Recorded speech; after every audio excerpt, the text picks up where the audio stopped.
పాపం రాజశేఖర రెడ్డి గారు చాలా కష్టపడి డబ్బులు సంపాదించారు. అన్ని వేల కోట్లు సంపాదించి పాపం ఇద్దరు బిడ్డలకి సమానంగా ఇస్తే ఆ సంపాదన ఇవ్వలేదు చెల్లికి.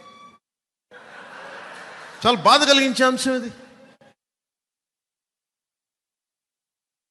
పాపం సాక్షి పేపర్లో వాళ్ళకి రావాల్సిన వాటా ఉంది, ఇవ్వలేదు.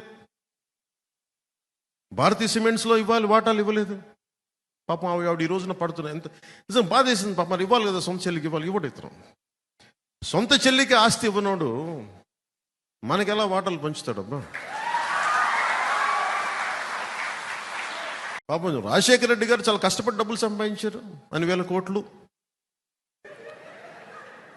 వేల కోట్లు సంపాదించి పాపం ఇద్దరు బిడ్డలకి సమానంగా ఇస్తే ఆ సంపాదన ఇవ్వలేదు చెల్లికి. చాలా బాధ కలిగించే అంశం ఇది. పాపం సాక్షి పేపర్లో వాళ్ళకి రావాల్సిన వాటా ఉంది, ఇవ్వలేదు. భారతీయ సిమెంట్స్లో ఇవ్వాలి వాటాలు, ఇవ్వలేదు. పాపం ఆవిడ ఈ రోజున పడుతున్నాయి. ఎంత నిజం బాధ వేసింది. పాపం మరి ఇవ్వాలి కదా, సొంత చెల్లికి ఇవ్వాలి, ఇవ్వడు ఇతరం. సొంత చెల్లికి ఆస్తి ఇవ్వనోడు మనకెలా వాటాలు పంచుతాడబ్బా.